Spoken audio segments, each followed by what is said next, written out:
ka na, umatras ka na. Sinabi ko umatras tayo, umatras tayo.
Ojo, ojo. Pare.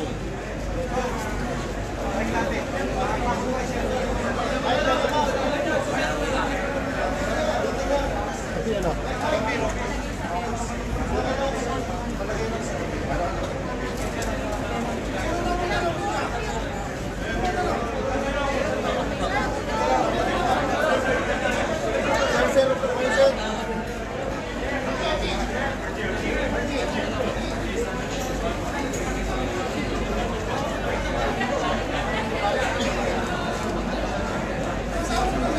Bro, paabot na sa'yo ko. Sir! Sabi ni Ojo, pre.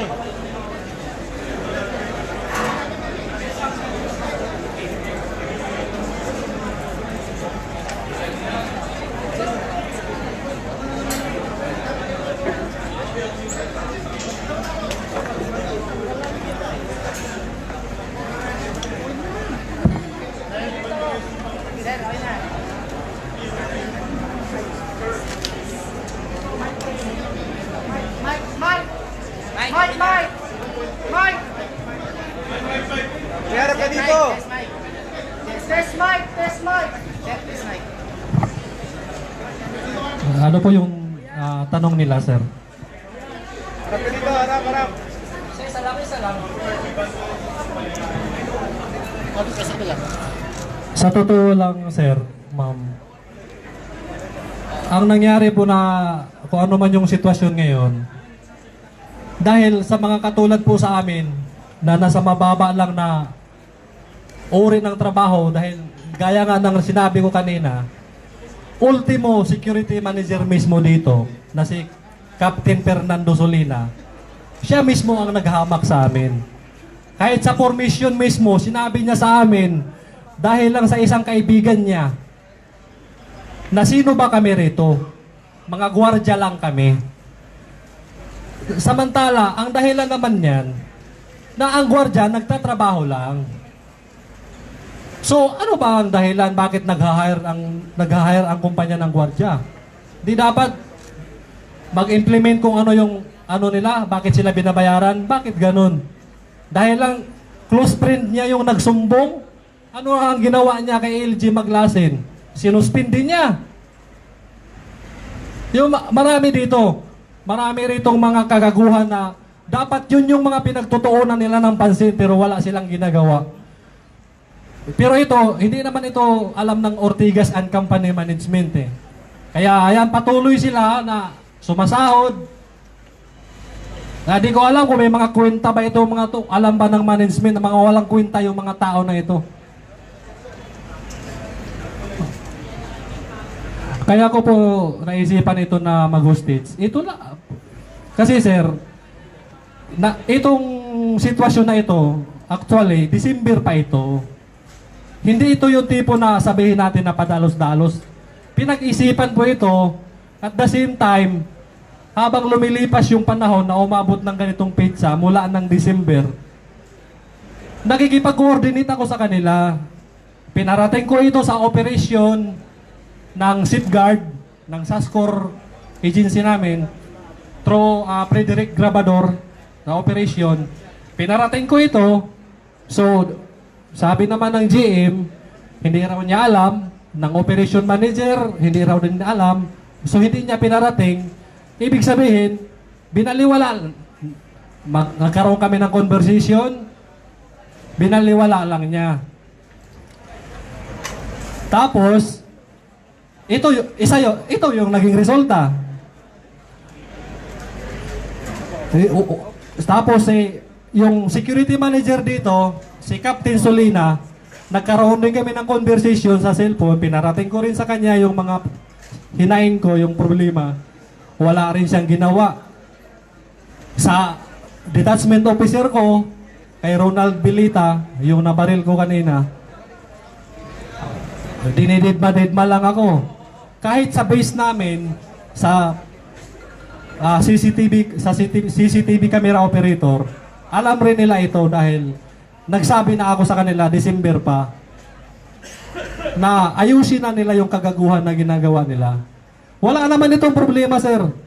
Kung magkaroon man ito ng malalim na investigasyon, kung sino man yung mag-imbestiga, kung sino man yung makarecover dito ng cellphone ko, yung mga sinasabi ko na conversation namin na yan, nandun lahat yan. Kung sino yung mga kausap ko, pero wala silang ginagawang aksyon. Dinidid-bandid lang nila. Dahil nga siguro, gwardiya lang. At saka, nasanay na sila dito. Pag mayroon, sino yung gusto nilang gagaguhin dito, walang pumapalag. Ito mismo, nasa tabi nyo. Tinanggal ito dahil daw sa dahilan na tumanggap ng pera mula sa tenant dito sa Tiangge na pambili ng Cobra. Pero ang katotohanan niyan, alam naman nila yan. Ikaw ba, officer? Overall officer? O yung tinatawag namin na apo na si Henry Tuason? Yung tinatawag nito, security coordinator, si Sir Salvador Capadocia, security manager. Magiging tanga kayo kung sabihin nyo na hindi nyo alam na yung kalakaran dito, yung corruption dito sa Green Hills, matindi. Alam nila yan. Tatanggalin nila ito dahil lang sa dahilan na yan na tumanggap ng pera. Bakit? Lahat naman dito tumatanggap pa. Sila mismo tumatanggap. Oh. Yan yung dahilan na napuruhan ako.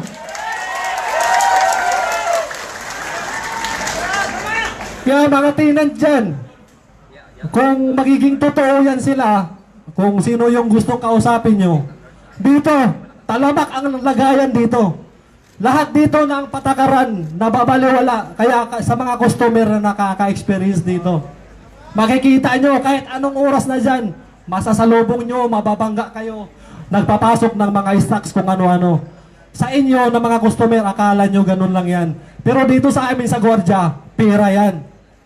Papasok ka, 200, 300, galante, 500. Magkano sa officer dyan?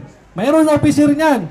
Ako mismo, kahit reviewin nyo yung CCTV camera, yung sinasabi nila na rotation na yan, wala yan na sistema dito sa amin. Dahil, magtanong kayo sa mga tenant na nandyan lagi sa, malapit sa, tinatawag namin na postal entrance, malapit sa Jollibee, nandyan lang ako lagi, almost 2 years. And then, yung pinalitan ko dyan na gwardiya, kahit tanungin nyo pa, kung mahanap nyo, si Jimmy Sulyeta, 5 years or more than 5 years, dun lang siya. Yan ba yung tinatawag nila na may rotation? Kasi ni-rotate siya, ganyan yung mga nagtanong kanina ng media, nasa yung sagot na ano. Walang rotation rito. Kahit tingnan niyo po yung logbook ko, ako lang ang nandoon sa loob ng halos 2 years or 2 years. Yung corruption, doon ako napuruhan. Dahil dumating sa punto, kailangan na nilang maglaglag ng gwardya na nagtatrabaho para lang doon sa pinoprotektahan nila ng mga nagbibigay sa kanila ng mga tenant. Yung ginawa nila ni Henry Tuason, ni Salvador Capadocia, tumanggap sila ng 5,000 sa tenant. Yung tenant na yon, bago sila nag-usap, naka-encuentro ko yon ng umaga. Kasi yung entrance ko, ang tawag po doon, yung isa yon sa tinatawag dito na selected entrances. Ibig sabihin po dito sa amin, sa Green Hills, yung selected entrances, kami po yung mga entrance na dinadaanan o nagpapapasok ng mga maaga. Which is, ang patakaran dito, dapat no ID, no entry, kahit tenant po kayo, o sales lady o sino ka man. Yung tenant na yun, naka-encuentro ko po yun. Ngayon,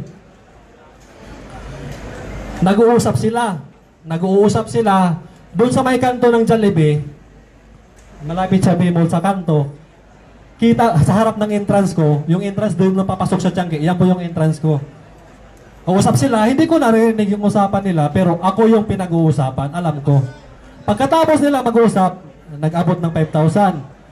Yung dalawang officer, dumiretso ng Cheater Mall area. Yung tenant, dumaan sa akin ulit. Sinabihan ako, yung tigas-tigas mo, sinabi ko na sa'yo, hindi ka na tatagal dito.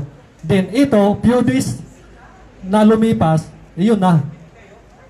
2 beses ako na sinabihan ng officer ko, si Ronald Belita, kailangan ka doon alisin, nilipat ka sa rooming mo. December po ito, sir. 9 or 10. Isipin nyo ha, December, gagaguhin nila yung tao, mambubuisit sila. So ito ngayon, may nabuisit, ito naging resulta. Actually, sir, walang words na sinibak. Dahil nga, yung dinadahilan nila na rotation, pero alam ko ang totoong dahilan. Hindi yon.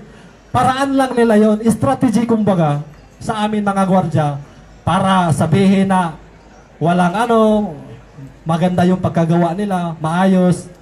Pero actually, sir, ako, nakikipag-usap ako sa mga gwardya rito, kung totoo ba yung pinagpipilitan nila na rotation. Kasi pinipilit nila. Di nalaman ko sa mga kasama ko, yung dating regular din na entrance guard na dito lang din siya lagi sa inabang entrance, si Iyang. Di, sabi ko, alis na lang ako, di nawala. Tingnan mo ako anong nangyari. Ang ipinalit nila dito, nagtatrabaho din na gwardiya rito. Si Alalong Michael. Mahigpit din, naninita. Ay, nagsusumbong ang mga tenant sa mga officer namin. Ano naman yung bata mo dun? Tigas. Oh, anong ginawa? Ha? Rotation daw. Oh, 5 days lang. Anong nangyari? Binalik si Iyang ulit sa entrance. Kahit tingnan nyo yung logbook, kung sino yung mag-imbestiga dyan. Ako, sabi ko nga sa'yo, sa ginawa nila, nagsabi na ako, kung ganyan rin lang, alis na ako, boss. Kasi, pero, ang totoong dahilan, hindi nila masabi-sabi. Pero alam ko. Alam ko yung totoong dahilan. Yun yung dahilan. Yung rotation na yan, strategy lang nila yan. Oh.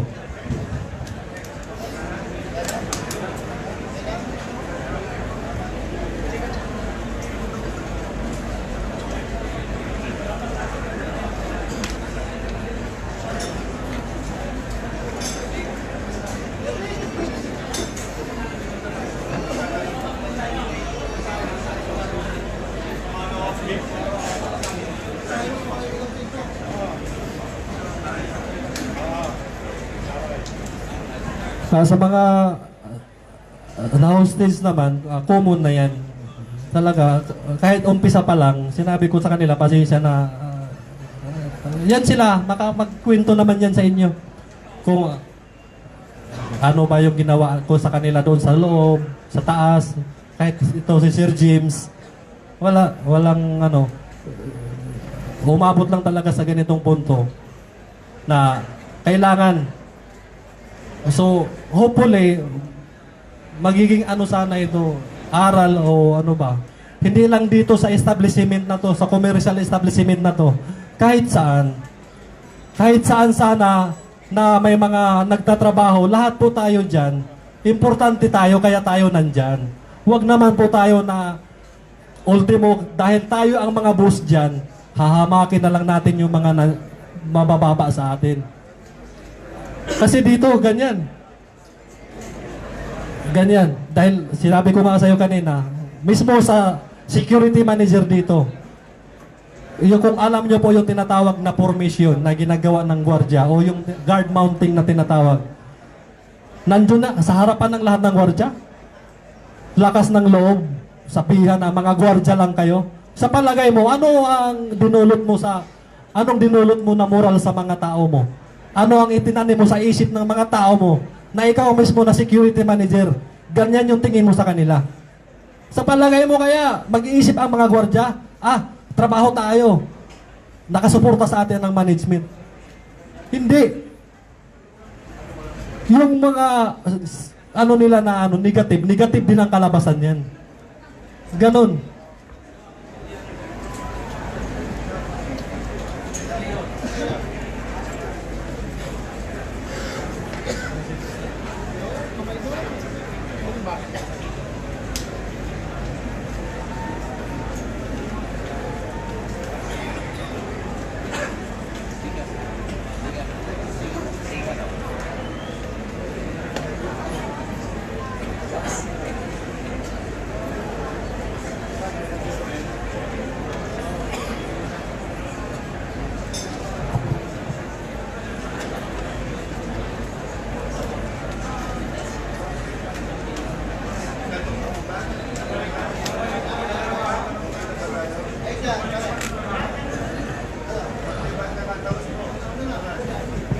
Sir Rapi Tima,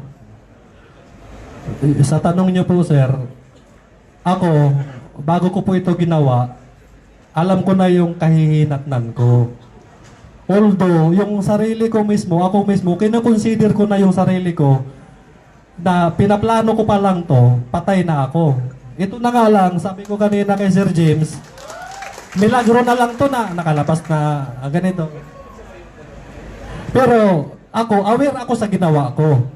Yung officer ko, na binaril ko ng 2 beses. So, kung totoo na buhay pa siya, so, masamang damo talaga. Matagal mamatay.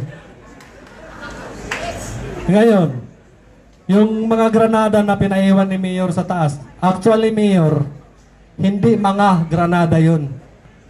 Granada lang, isa lang yun. Part lang na strategy din, siyempre, kayo, may mga strategy din kayo, ako din. Part lang na sinabi ko, 4 yung granada. Pero actually, isa lang yan. Actually, isa lang. Hindi mga granada. Iniwan, sabi mo iwanan, iniwan na po namin. Sinabi ko lang na 4 para yung mga pulis mag-alinlangan pumasok. Although pinakita ko nga sa media at saka kay Sir Libra, pinakita ko para ma-aware yung pulis. Kasi sinabi ko, pag magkamali sila ng galaw doon, sa nakita doon sa itsura ng sitwasyon namin na sa loob lang kami ng isang kwarto, pag tinanggalan ko ng pin yun, hindi ko alam kung ano mangyayari sa amin lahat doon. Kaya ko yun pinakita sa kausap ko sa kay Sir Libra at saka sa media para yung pulis mag-alinlangan. Dahil ito sila mismo na mga hostage, umpisa pa lang, yun na yung sinabi ko sa kanila, walang masasaktan sa inyo. Kung mayroon pa man masaktan dito, pipiliin ko na ako na lang. Wala nang iba. Dahil yung ginagawa ko, Mayor, aware ako dyan. Aware po ako dyan. Kaya akong kaya kong tumbasan ng kahit ipatadtad mo ako ng baril dito ngayon. Through media. Gusto, ayun na, actually, Mayor, yun yung plano ko. Prangkahin kita. Yung sinasabi mong assurance ng safety ko, ang desisyon yan sa akin. Pero ang desisyon ko talaga, gusto ko yung kasama ko, si Makoy, siya yung babaril sa akin dito. Ayaw ko sumuko ng buhay. Gusto ko yung baril niya, ubusin niya yung bala dito sa katawan ko habang kinukunan ako ng media. Yan yung gusto ko, Mayor. Dahil ako, aware ako sa ginawa ko. Illegal possession of explosive. Anong kahinatnan ko, Mayor, sa sinasabi mong assurance mo? Illegal possession of firearms. Anong kahinatnan ko sa sinasabi mo na assurance mo? Yung binaril ko na officer ko, anong aasahan ko sa sinasabi mo na assurance mo? Di ba wala? Well, of course, kayo, sa mga katungkulan nyo na yan, aware din ako dyan. Kaya nga sabi ko sa inyo kanina pa, paulit, huwag na kayo makipaggaguhan. Aware ako. Kayo, lahat ng masasarap at matatamis na salita, sasabihin nyo siyempre. Para, walang mangyari na ano. Walang madamay na hostage, ganun. Pero ako, kung magdidesisyon ako ngayon na gusto kong sumuko na patay, yun ang mangyayari. Wala kayong magagawa dyan.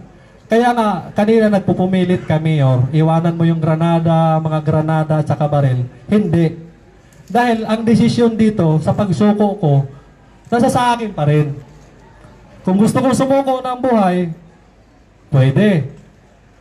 Kung gusto kong sumuko ng patay, pwede rin. Dahil kung ayaw ako barilin ng kasama ko, ayaw ako barilin ng mga pulis.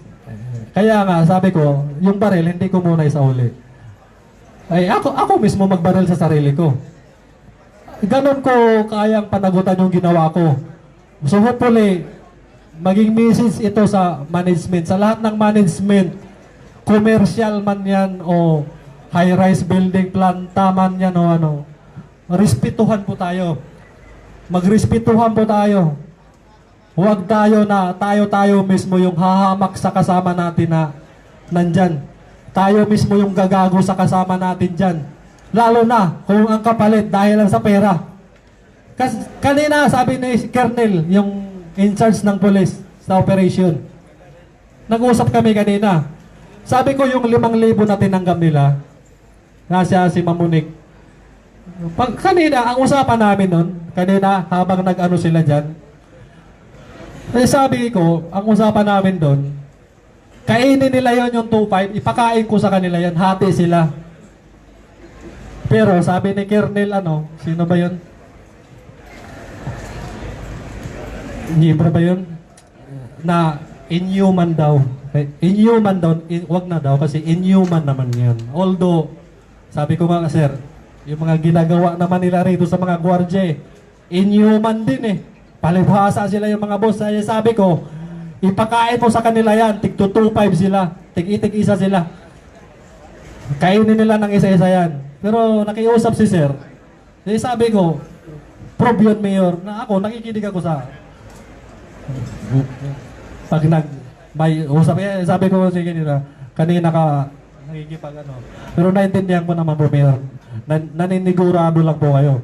Sa dami ng tao na to, ayaw ko iwanan yung baril ko. Kung paano kung mamaril ako dito bigla.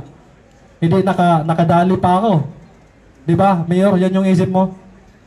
Tama ba ako o right? Gusto lang natin ligtas lahat, Archie. Kaya, yun naman, ginawa mo ng tama yung dapat mong gawin. Yung mga hostage kanina, ginalaya mo. Ginawa mo yung dapat mong gawin, ginawa ko yung dapat mong gawin. Kaya ligtas lang lahat. Okay? Alakpakan para kay Archie. Ngayon, tatanungin kita, Mayor. Tatanungin kita. Pagkatapos nito, saan ang punta ko? Sa kulungan o sa sementeryo? Okay ka pa, di ba? O ako ang mamili? O ikaw ang sasagot sa tanong ko? Archie, ito mo. Sabi ko sa'yo kanina, Hindi. sagutin niyo po yung tanong ko. Pagkatapos po nito, yung totoo, daming tao dyan na hindi ka na ibubuto sa susunod niyan, pagpa-plastic-plastic ka dyan. Yung totoo, sabihin mo. Pagkatapos nito, saan ang punta ko? Sa kulungan o sa sementeryo? Mga polis, investigahan na po ano nangyari. Ano pa?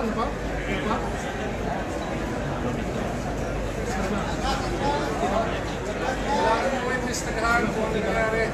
Pwede ba piliin ko na nasa sementeryo na ako? Yun ang choose ko. Nandiyan ang asawa mo. Kasama natin ngayon. Marami yan, Mayor. Buntis ang asawa mo, Archie. Yan pa yung isa sa dahilan na nagkaganito ako eh. Dahil nga sa sitwasyon niya, tapos December pa, gaganunin ka ng gagaguhin ka nila sa trabaho dito. Ang hirap. Kaya yung mga tao na yan, although aware naman ako na yung sinasabi nila dyan, ako po si ganito na humihingi ng pasensya. Ako din po ay magre-resign na sa aking posisyon sa aming kumpanya. Actually, aware ako dyan, Mayor. Gawin man nila yan o hindi, nasa sa kanila na yan. Nasa sa kanila na yan. Kasi actually, yung operation manager namin si Lois Villamor, saka yung general manager namin, hindi ko yan sinasabi na kasama sila. Kasi hindi yan pinarating sa kanila daw. Sabi ng GM na si Grabador na may kausap ko, hindi pinarating sa kanila. Pagdating kay Sir Grabador, stop na, sinulo lang, binaliwala lang, ganun. Kaya nagkaganito.